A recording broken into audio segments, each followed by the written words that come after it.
Deus está no meio de nós. Proclamação do Evangelho de Jesus Cristo, segundo Lucas. Glória a vós, Senhor. Naquele tempo, disse Jesus a seus discípulos: A vós que me estudais, eu digo: amai os vossos inimigos, fazei o bem aos que vos odeiam, bendizei os que vos amaldiçoam, e rezai por aqueles que vos caluniam. Se alguém te der uma bofetada numa face, oferece também a outra. Se alguém te tomar o manto, deixa-o levar também a túnica.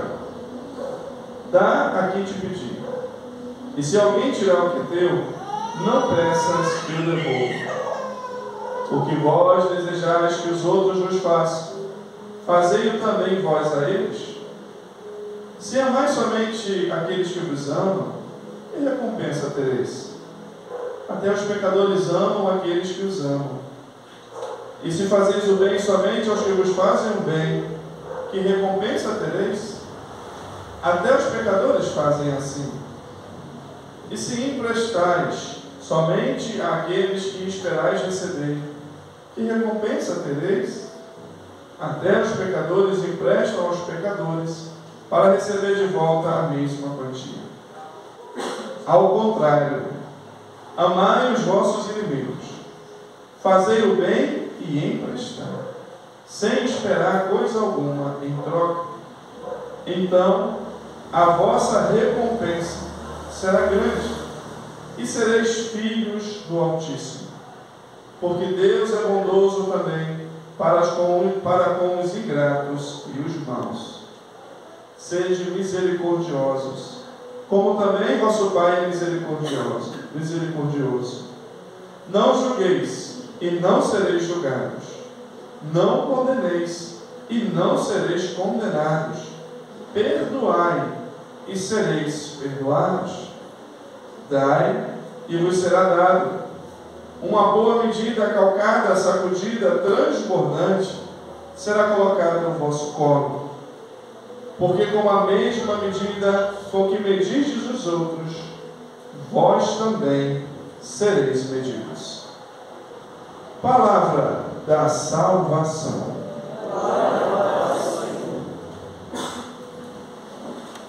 Meus queridos irmãos, minhas queridas irmãs, a palavra do Senhor para nós, nesse 7º domingo do tempo comum, é uma palavra muito forte, né? E uma palavra muito difícil, não tenho dúvida disso, né? Amai os vossos inimigos, né? Rezai por aqueles que vos perseguem, abençoai os que amaldiçoam. Meu Deus, é fácil a gente amar nossos inimigos? Como é que Jesus pede um negócio desse? Como é que a gente pode amar alguém que fez o que agora mesmo está fazendo mal para a gente, que está querendo nos prejudicar, que está querendo acabar às vezes com a nossa vida? Como que a gente pode amar alguém que fez mal, alguém que nós amamos tanto, né? Ou amar alguém que até tirou a vida de alguém que a gente ama? Como é que pode um pai amar alguém tirou a vida do seu filho, a mãe da sua filha, ou o filho do seu pai, ou o irmão do seu irmão? Não é fácil, meus queridos. E podemos passar talvez por essa passagem e talvez achar que Jesus exagerou um pouco, né? Ou que ele está dizendo uma metáfora. Não é tão bem assim. Jesus não queria dizer isso. Mas, meus queridos irmãos, minhas queridas irmãs, não existe nada mais real, nada mais verdadeiro, nada mais concreto para a nossa vida do que essa palavra, do que esse mandamento. Sabe por quê?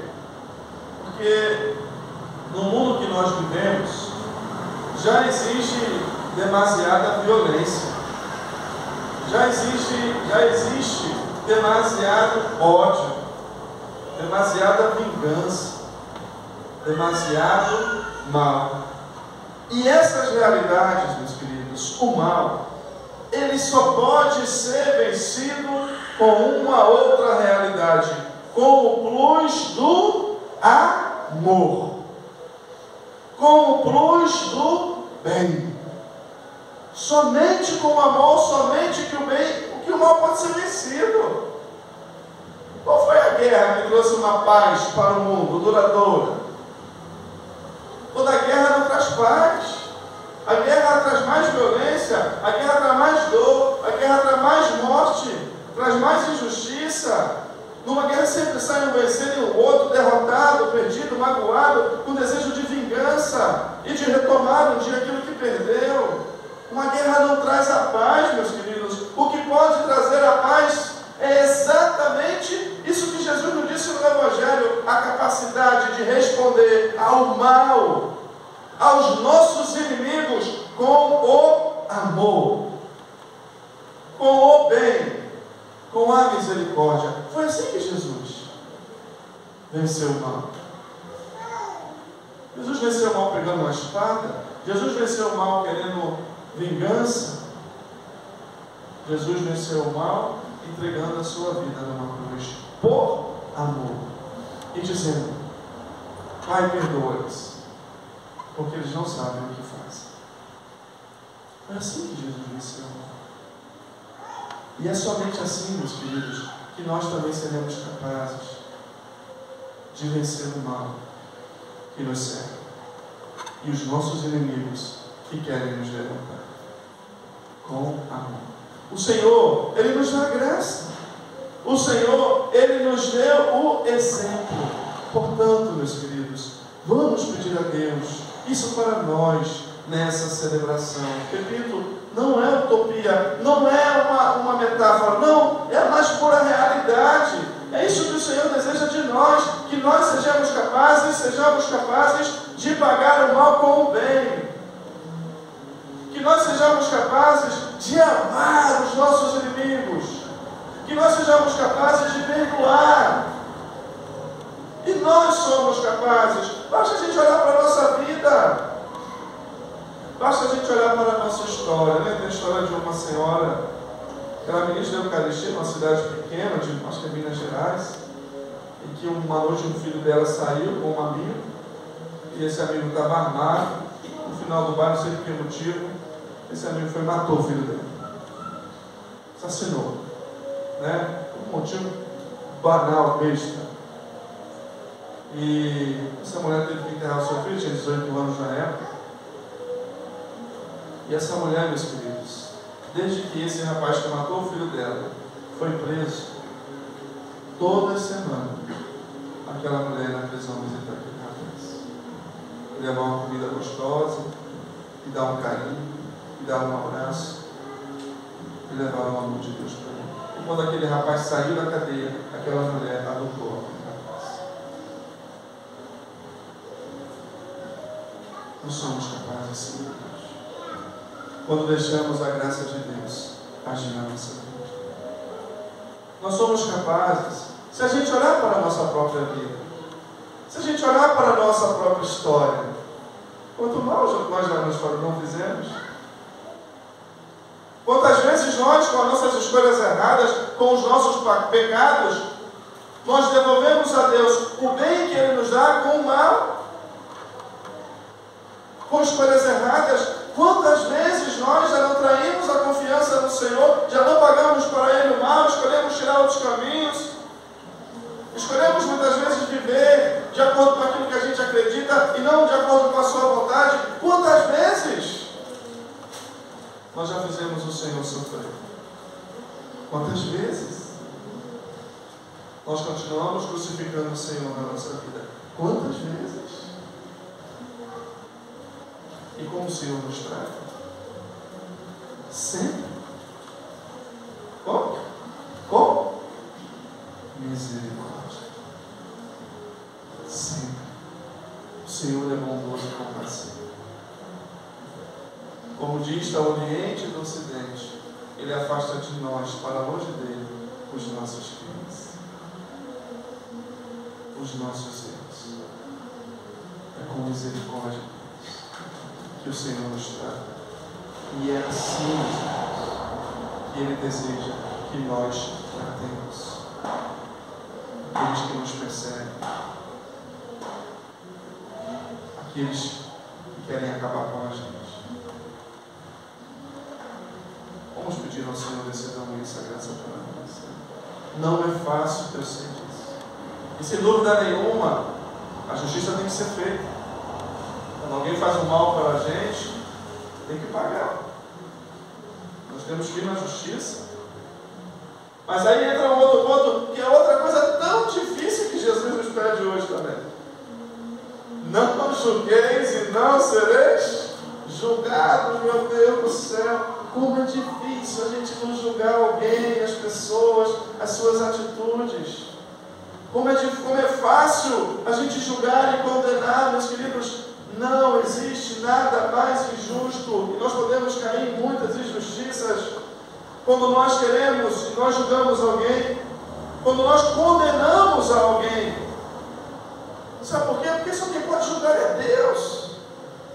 Porque somente Deus conhece o coração do ser humano e sabe os verdadeiros motivos que uma pessoa fez tal coisa e que outra pessoa fez tal coisa. Somente Deus pode julgar. Quem somos nós?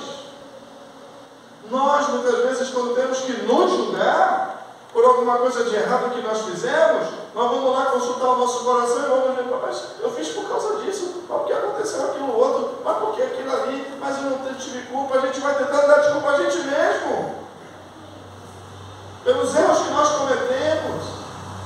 Meus queridos, se para a gente muitas vezes nós fazemos coisas e não sabemos por que fizemos, quanto mais o outro, quanto mais o coração do outro, quanto mais a atitude de outro,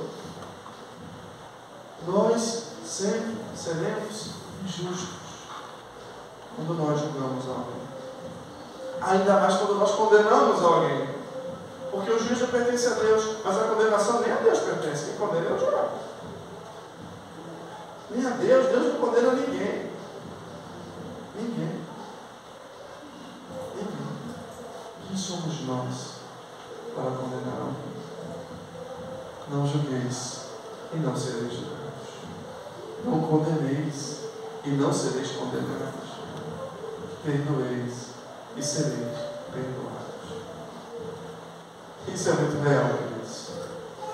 Isso, quando nós buscamos viver de fato na nossa vida, quando essa palavra não é uma palavra vazia, nós somos aqueles homens celestes que São Paulo disse na segunda leitura, não o homem terrestre, Jesus Cristo, o homem celeste, e nós somos chamados como Jesus Cristo a ser homens e mulheres celestes, e os homens e as mulheres celestes são aqueles, são aquelas, não que vivem alienados deste mundo, com a cabeça lá no céu e longe da realidade, não. Os homens celestes são aqueles, são aquelas que buscam viver na sua realidade, na sua palavra, que buscam perdoar, que buscam amar os inimigos, que buscam não julgar, que buscam não condenar, porque são os homens celestes que podem se deixando transformar pela palavra de Deus, meus filhos, por essa palavra que é viva e que é tão real. São esses homens e essas mulheres que vão conseguir transformar o nosso mundo desde dentro,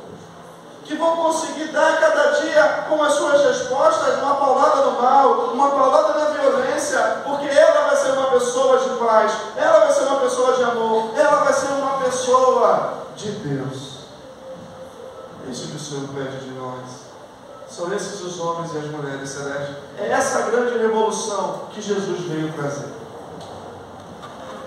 E São João Paulo II, tão belíssimamente, no início do terceiro milênio, vai chamar de a revolução do amor. A revolução do amor. São esses os revolucionários que o Senhor deseja que nós sejamos. Não revolucionários para pegar em arma, para lutar uma luta armada, para depois imprimir o sistema. Não. Mas os revolucionários que se deixam conduzir por esta palavra e buscam viver na sua vida isso que Jesus nos disse: amai os vossos inimigos, rezai pelos que vos perseguem, abençoai os que vos amaldiçoam, perdoai e vos sereis perdoados. Não julgueis e não sereis julgados. Não condeneis e não sereis condenados. São estes revolucionários do amor que Deus deseja que nós sejamos. Que Ele nos abençoe. E assim seja.